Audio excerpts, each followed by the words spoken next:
Yun, magandang araw po sa inyong lahat. Welcome po sa Makapili TV. Eto na nga po, mukhang nabulaga itong si Senator Chis Escudero dahil bigla siyang pinatalsik bilang Senate President sa Senado at pinalitan siya ni Tito Soto, ni Senator Tito Soto. Nagkabiglaan kasi nagkaroon ng Senate hearing, yung Blue Ribbon Committee tungkol sa flood control project at pagkatapos nga magbigay ng pangalan yung diskaya ng mga congressman, mga DPWH official na kumikickback sa kanila, bigla po nagkaroon ng rigo doon at yun nga biglang pinalitan si Senator Chis Escudero bilang Senate President.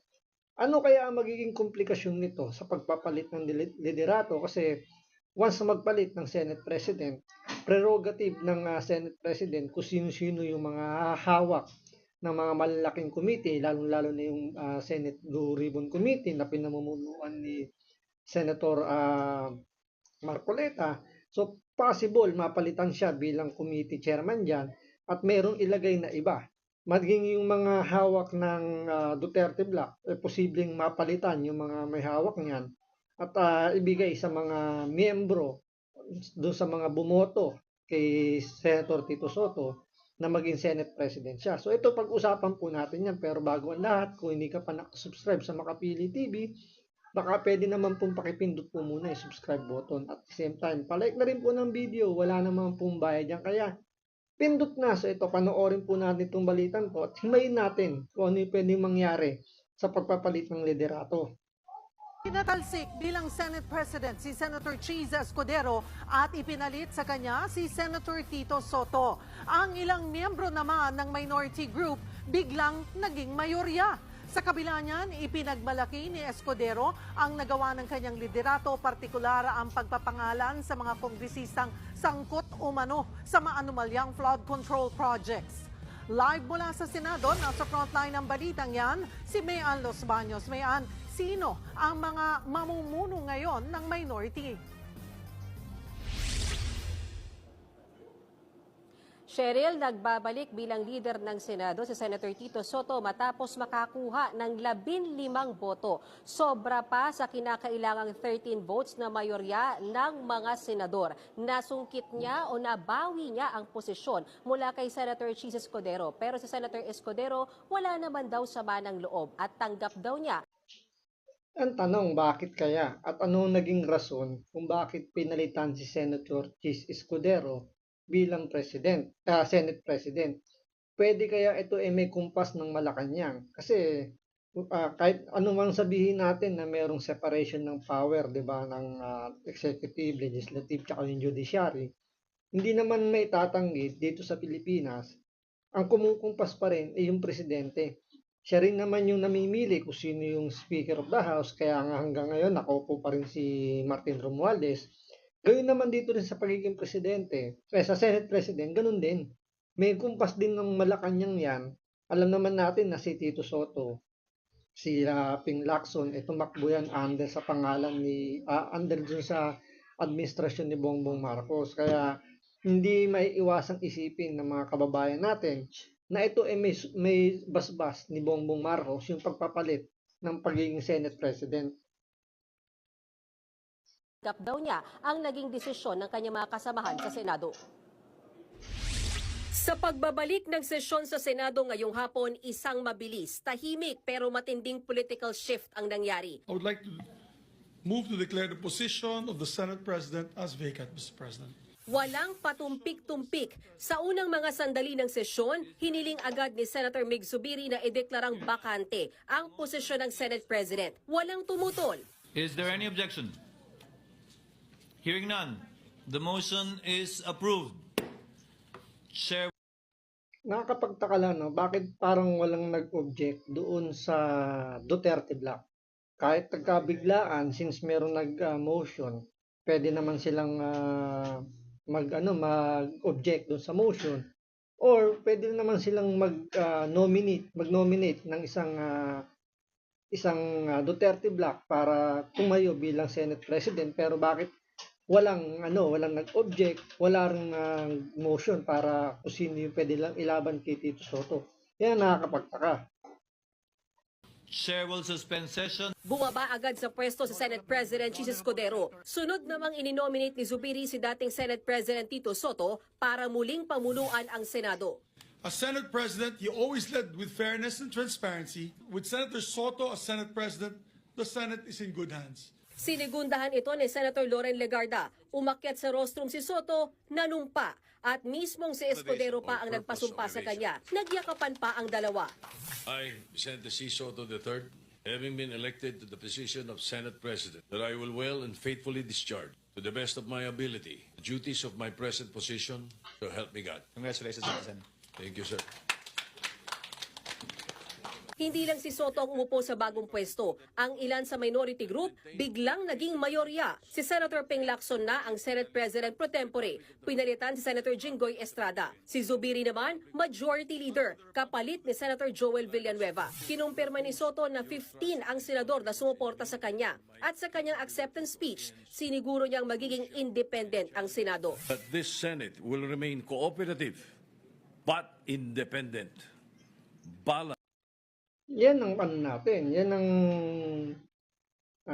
pagbabantayan natin kung talaga magiging independent itong bagong, actually hindi naman bagong liderato, bagong luma na to eh.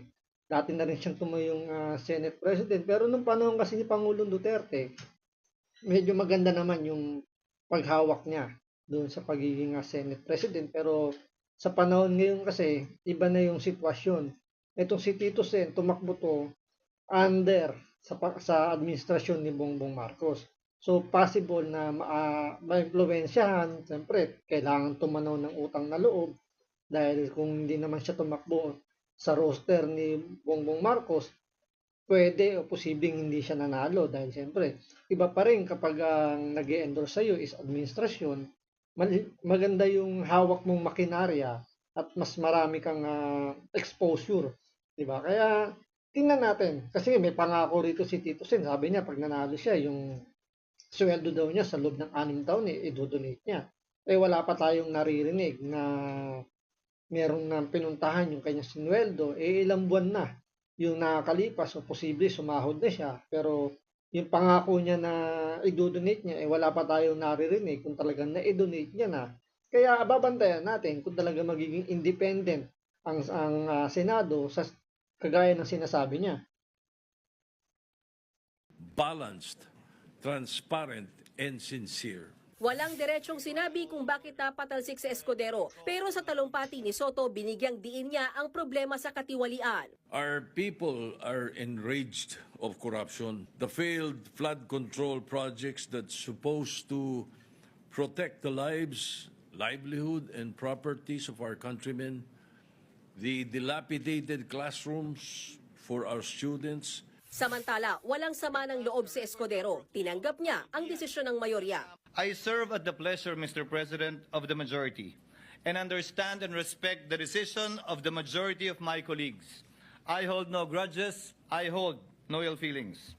I congratulate Senator Vicente Tito Soto III on his election as Senate President. At kahit nawala sa liderato, ipinagmalaki pa rin ni Escudero ang mga inusisa ng Senate Blue Ribbon Committee sa kanyang pamumuno. Sa ilalim po ng aking panunungkulan at sa pangunguna ni Congressman Rodante Marcoleta, may ilang bagay po tayong nakamit at nagawa. Nakapagsalita na ng bombo kaninang umaga si Congressman Toby Chanco, at nabanggit lahat ng nais niyang sabihin hindi nasabi sa kabilang kamera. Nasabi na rin po, Ginoong Pangulo, ang the name that cannot be mentioned, ang pangalan ni Speaker Martin Romualdez at Congressman Zaldico sa pamamagitan ng Yan ang naging dahilan kung bakit tinanggal bilang Senate President itong si Chis Escudero. Dahil nga naman yung pangalan na hindi dapat banggitin, allergic yung mga congressman pag naririnig nila yung pangalan ng kanilang mga Panginoon, lalo na yung kay Romualdez kaya yung kay Zaldico, nagpapantig yung tenga nila. Kaya gumalaw na yung yung pinaka-leader ng Kongreso. Siguro ibinulong na kay Bongbong Marcos na binanggit na yung pangalan namin. So, yung pangalan, siyempre magpinsan, siyempre, di ba? Nakaladkad yung kanilang apelyido. mukhang isinumbong ni Romualdez kay Bongbong Marcos na sinisira na Escudero yung pangalan nila. Kaya gumalaw na si Bongbong Marcos at pinapalitan na si Escudero bilang Senate President. Isa yan sa mga dahilan kung bakit pinatalsik si Jesus Escudero. Siyempre, pangalawa, yung mga congressman na pinangalanan doon sa hearing ng Senate Blue Ribbon, nagreklamo din dahil siyempre, napangalanan na sila, na-expose yung pangalan nila. So, kailangan na rin nilang gumalaw talaga at para hindi na masyadong mapagbalingan. Kaya kung papansin niyo nangyari yung Senate Blue Ribbon Committee hearing umaga. So, pagdating ng hapon, sinibak na si Jesus Escudero. So, malamang sa malamang, ito yung isa sa pinaka-primary na nangyari kung bakit sinibak itong si Escudero. Pero yun nga lang, kagandahan nung, sabi nga niya, isa sa magiging legacy ng kanyang pagiging Senate President dito, napangalanan yung dapat pangalanan na hindi binabanggit. Siyempre, yung pangalan ni Romualdez, tsaka ni Saldico, yung mga congressman pang kumita sa mga diskaya. Pamamagitan ng paghihiring kanina pong hapon. Cheryl, sa mga oras na ito, ongoing ang caucus o meeting ng mga senador. So, yun lang naman sigurado tayo yung pinaka naging dahilan dyan kung bakit sinibak si Escudero, dahil nga binanggit na yung pangalan ni Romualdez at ni Saldico. So, abangan natin sa mga susunod na araw kung ano yung magiging galaw ng Senado dahil nga bago yung Senate President uli, hindi naman bago pero bagong liderato. So, magkakaroon ng pagbabago dyan sa mga komite, lalong-lalo na sa Senate Blue Ribbon Committee. Malamang hindi na si Marcoleta yung uupong chairman dyan, mapapalitan. So, titingnan natin kung ano yung magiging takbo ng investigasyon sa flood control. Pwede na natin i-compare sino yung mas magaling mag-handle ng investigasyon, si Marcoleta ba o yung bagong uupo. So, yan po yung aantayin natin. So, maraming salamat po sa panonood. Ingat po kayo lagi. God bless.